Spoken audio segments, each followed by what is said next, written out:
Nanning here. I just had my first live YouTube live. Thank you for tuning in. That was really awesome, and I'll get the hang of it and I'll be able to better, I don't know, read the questions out loud or call out names or something. So definitely we'll get better as we go. It was really awkward for me, in case you couldn't tell. Somebody said, are you gonna do your cheese soufflé again? I'm actually going to do that. I am going to do a cheese soufflé. So it's gluten-free, milk-free. On the video I said dairy-free. It's definitely not dairy-free because it's cheese soufflé.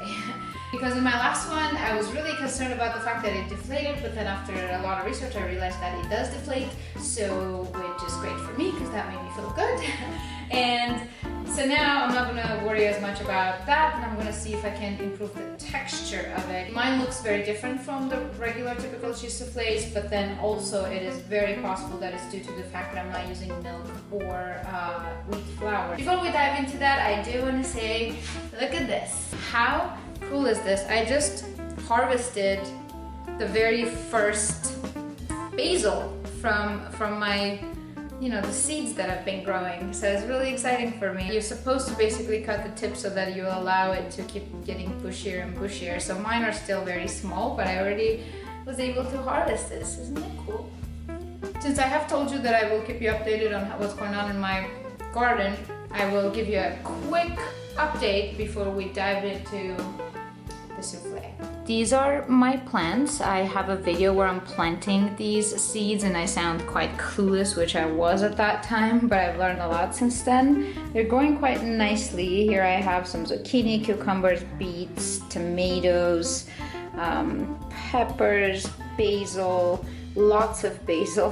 Can you tell I love basil? These amazing creatures fell from my cedar tree, and I have some more things growing here. Very ghetto setup. Carrots, herbs, all sorts of herbs. I'm thinking to do maybe like 6 beds and transplant everything outside. This is the cedar tree where those amazing rose cones fell off of. Hope you enjoyed the quick update. And here we are. Some things we will need.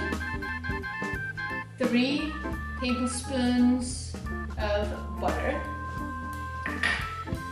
3 tablespoons of flour, which is in my case gluten-free, and I'm going to do this right.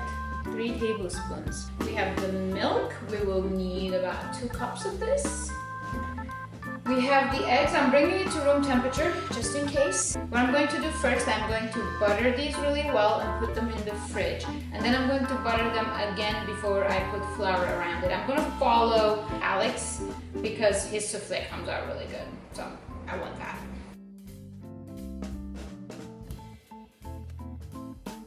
I'm going to preheat the oven to, what was it?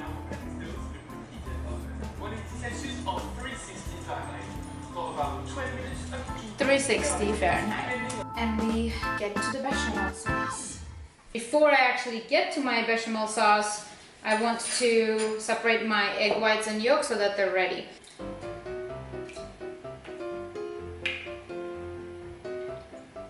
Fun.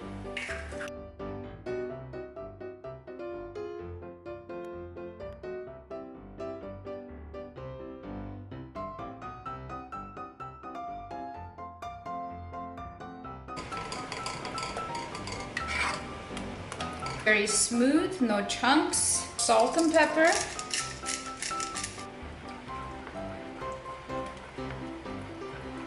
A little bit of this cheese. Start slow, then speed up.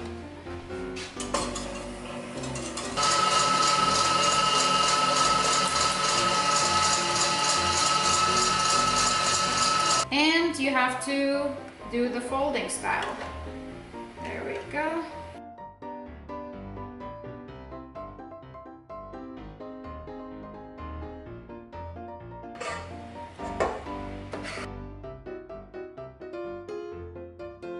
This takes a very long time to smooth out, so I am going to fail this one and do it over after my call. This is awful. Such a waste. This is not the proper way of doing it. I'm rushing this like crazy. 25 or so minutes until I finish that phone call. Let's see what happens. Look how great this looks! It's like crackers. I actually like it more. I don't like fluffy things, so I'm gonna eat this, but I cannot obviously call this a souffle. I went into it knowing that I'm gonna fail it, but I wondered if I can somehow make it. Nope. You basically just got the piece of what I meant this morning with my live show when I said I don't have time. That's what happens when you don't have time. You burn your souffle. Well, I didn't burn it. You overcooked your souffle. Look at this. That didn't work. I had to take a call and then, yeah, it didn't work. But I also noticed one thing. My very first souffle, I accidentally didn't follow the recipe. I put 1 cup of milk instead of a pint. This time I followed the recipe and put more milk, yet I could tell that that was the wrong thing to do for the gluten-free flour perhaps, because the texture was too watery. So basically, it's very possible that my initial mistake was how it's supposed to work. So basically now I need to find the balance where that point is with the gluten-free flour, because this doesn't have the gluten, this doesn't have that rubberiness. So I guess because of that we have to just find a new balance point. Okay, so I ended up putting only 10 ounces of milk, and it is a little bit thicker, and I think this should be better. Let's see. So something I'm noticing is it is very important for your egg white to be done at the right level. So I think what I did here is I got carried away with flouring my cups, and my egg white just ran a little bit longer than it should, which is why it's taken me this long to try to smooth this out. And I'm quite positive that's why I've been folding forever right now.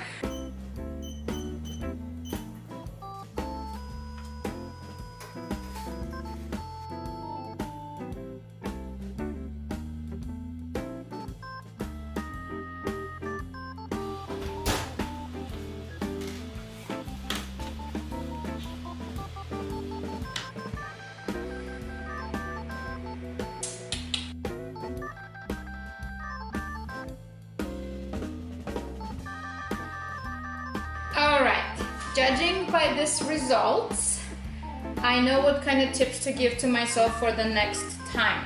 It's definitely very different texture and a ball game. Less milk, I'll stick to the cup that I originally did. Do not top off the cup. Next time I will not top it off because I will need to leave room for it to rise, firm up a little bit, and then continue rising instead of spilling out. And 3, which should have been 1, is the egg white. So the egg white, I think I make it way too cloudy, and it's very possible that that actually is the source to begin with.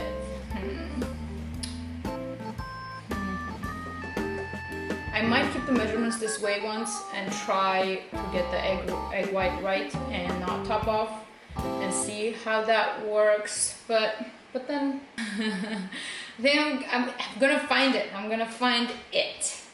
Also, in case you're wondering what happened here, I love the crust way more than the cloudiness. So all my excess batter I decided to do this with, and honestly, this is so much better than that. Who doesn't love crust? Everybody loves crust more than the real deal. So good. This is what we should do with souffle. Not that. That's all the shenanigans for this time. Thanks for being here. I promise you that I shouldn't promise things. I am going to get to the bottom of this, and I'm going to finally have a recipe where you can follow precisely and get a consistent result on your soufflé. Gluten-free, milk-free soufflé. So that's the point. We're gonna get to this. This is still enjoyable. I'm going to eat it. Share, subscribe, spread it across your social media. I hope you'll find something in my recipes that you like. Check out some of my older videos. Give me thumbs up. And yeah. Love you guys. Bye.